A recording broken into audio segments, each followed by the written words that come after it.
So hi there, I'm Brent Smith and I'm the Common Constitutionalist, and this is the Common Constitutionalist Weekend Video Podcast.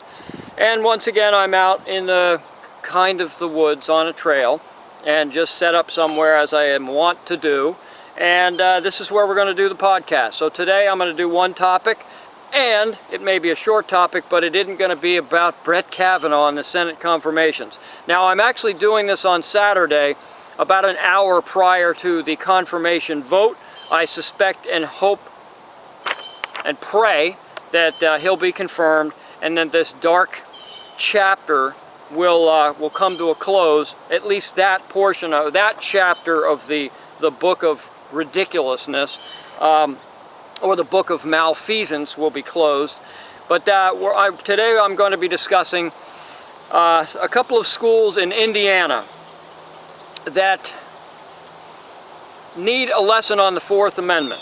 So we'll just leave it at that. That's what we'll be discussing today on the Common Constitutionalist Weekend Video Podcast. Be right back.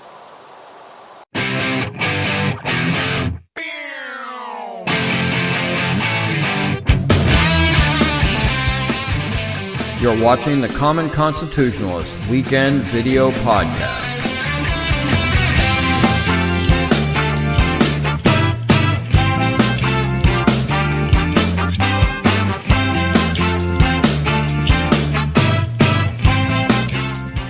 Okay, I'm back. The Brett Kavanaugh thing. Touch on it real quick. Hopefully, well, obviously, by the time everybody sees this, he'll be confirmed, and that'll be that. Well, of course, obviously, it won't be that. So I want to beg every Republican, every right-minded person this November to go out and vote. Vote for a Republican. If we don't keep the House, at least the House, Brett Kavanaugh, they're going to try and impeach Trump, they're going to try and impeach Kavanaugh, and they're probably going to try and impeach Clarence Thomas. I was going to say, and because of that, nothing will get done. But I'll be honest with you, when Congress is stalemated, that's a blessing in disguise for America, because the more they're stalemated, the less they can do to us. So that's not necessarily a bad thing. The problem is that it's going to throw the country further into turmoil. It's going to be divided even more than it already is, and it is going to be the darkest chapter probably since the Civil War in American history. That's about all I've got to say about that. So, like I said, I'm doing this before the confirmation vote on Saturday. I hope it goes the way we right-minded people hope it does. We'll leave it at that.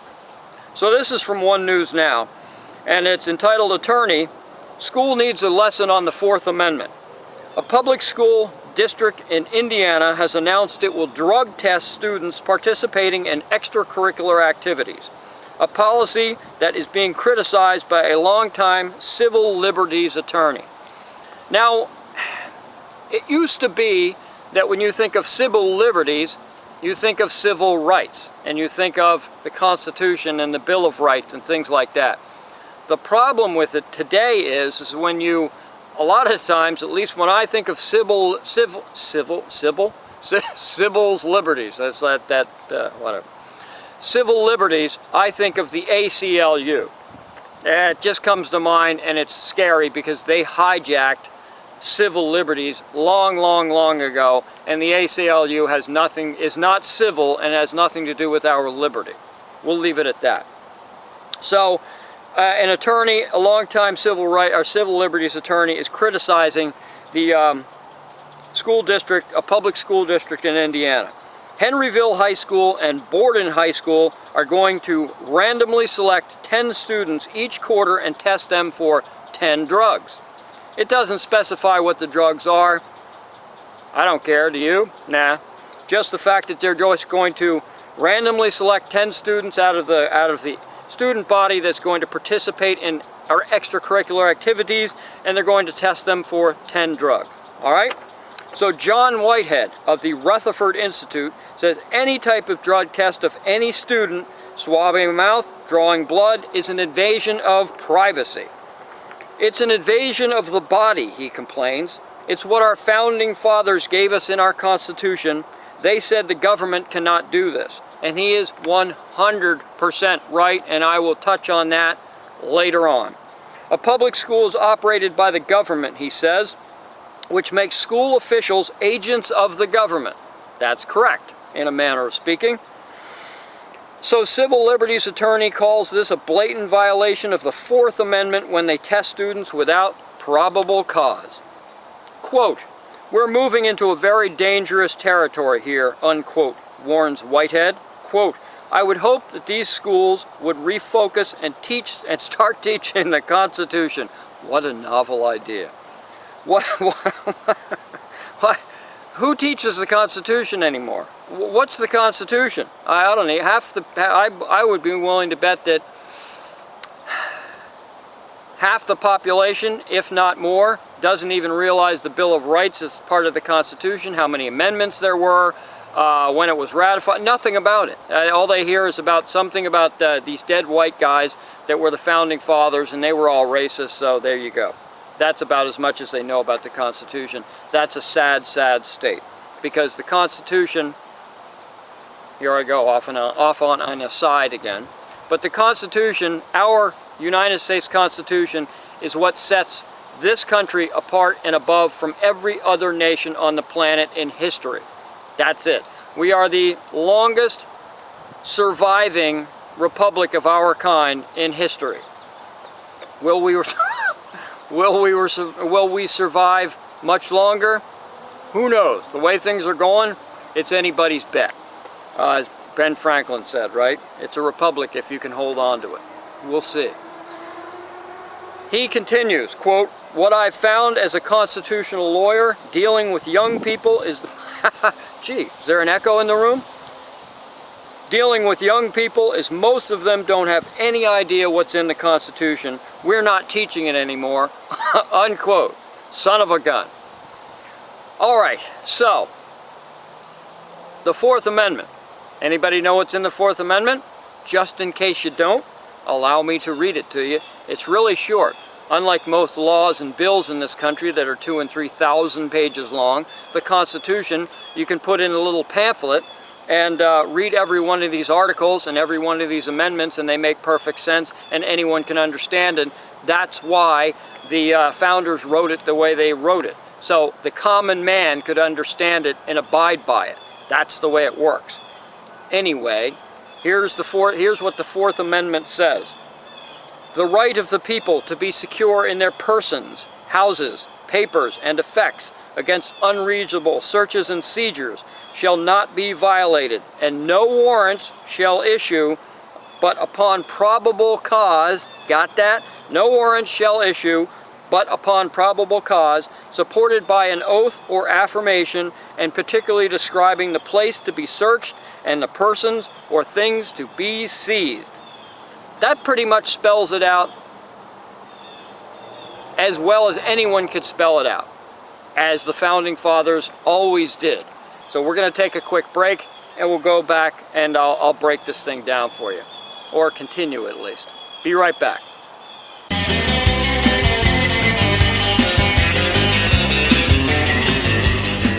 You're watching the Common Constitutionalist video podcast. Yeah, baby!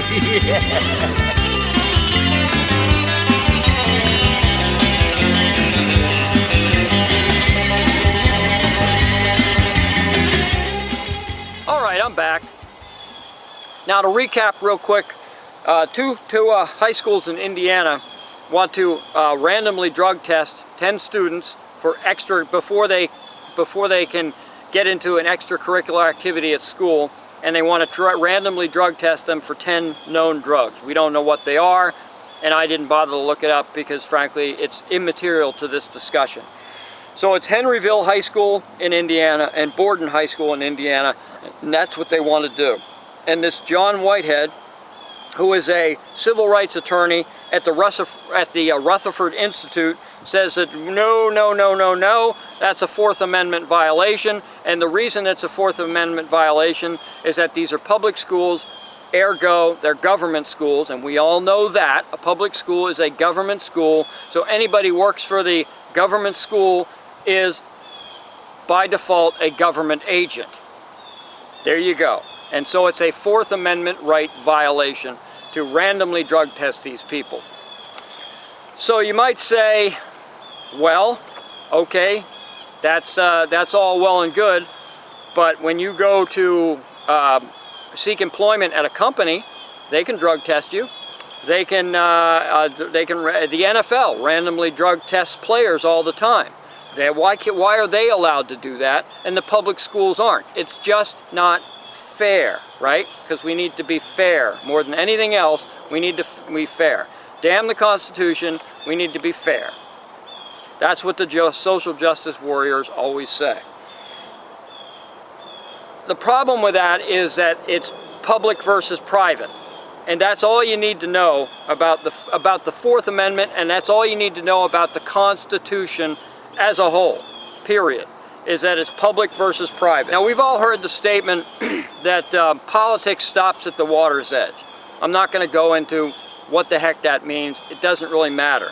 But the same can be said that the U.S. Constitution stops at the private sector's edge, which means it doesn't apply to the private sector. It only applies to the public sector, because the Constitution and the Bill of Rights was crafted to protect individuals and states, the private sector, from the U.S. government, from federal intrusion from the public sector. That's what it was crafted to do, to protect us from them. That's simple. As much as people would like it to, the U.S. Constitution does not apply to anything that goes on within a company or individuals. It doesn't apply to the private sector. So the private sector can do whatever they want to do, which means that most of these rules and regulations and laws regulating the private sector are all unconstitutional. And that's a fact. You can whine and moan and argue all you like, but that's what it is, because that's why the Constitution was crafted, period. There's no discussion beyond that. So the Fourth Amendment, what I just read to you, the right of the people to be secure in their persons, houses, papers, and effects against unreasonable searches and seizures shall not be violated, and no warrant, shall issue but upon probable cause, supported by an oath, and particularly in describing the place to be searched and the persons or things to be seized. So, in other words, these people can't be randomly drug tested, period, no matter what, in the public arena, in a public school. There's no probable cause because they're randomly selecting them. If there were probable cause, that would be a different story. You have probable cause just like anything else, just like police business, investigatory business, whatever it happens to be. If you have probable cause, then you go to a court, you obtain a warrant, and then you are able to act on that warrant. That's the way it works. That's the way our legal system works. These random checks cannot be. It's like the random traffic stops and whatnot. Those are illegal too. They're unconstitutional also for the exact same reason. So you might say, if that's the case, well, Mr. Common Constitutionalist, Brent, you're a big states' rights guy. You're a big 10th Amendment guy. These schools are run by states and localities, not by the feds. What about that? I guess we got you there, don't we? Well, you ain't got me there. And this is the reason why. First thing I could do is argue that the feds do run all the public schools. By default, the feds run every public school in every state and every locality. They run it through education money, grant money, federal regulations, compliances, all that sort of stuff. You can't have a public school these days without having the federal government involved, and if they get involved, they run it. If you want their money, if you want their whatever, then you have to live by their rules, and it's that simple. And so every public school in the nation is run by the federal government for that reason. You can argue, again, all you like, that there are state-run schools, local schools, whatever, but as long as they're taking federal money, they are run, again, by default, and they have to live by the federal government's rules. And that's a shame, and it's wrong. And it's illegal, frankly.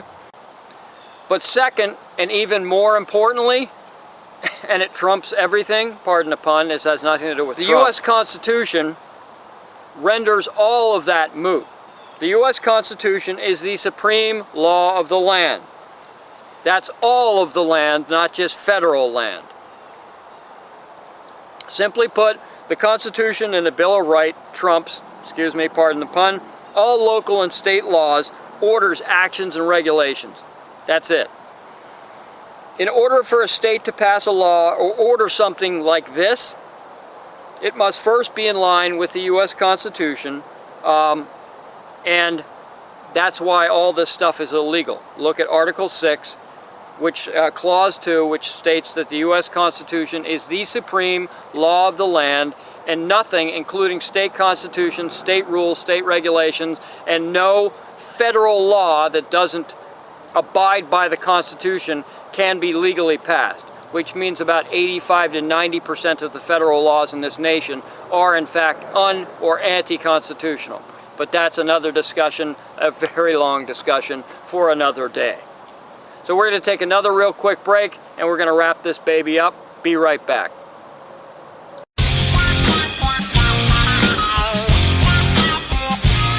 You're watching the Common Constitutionalist video podcast. Yeah, baby.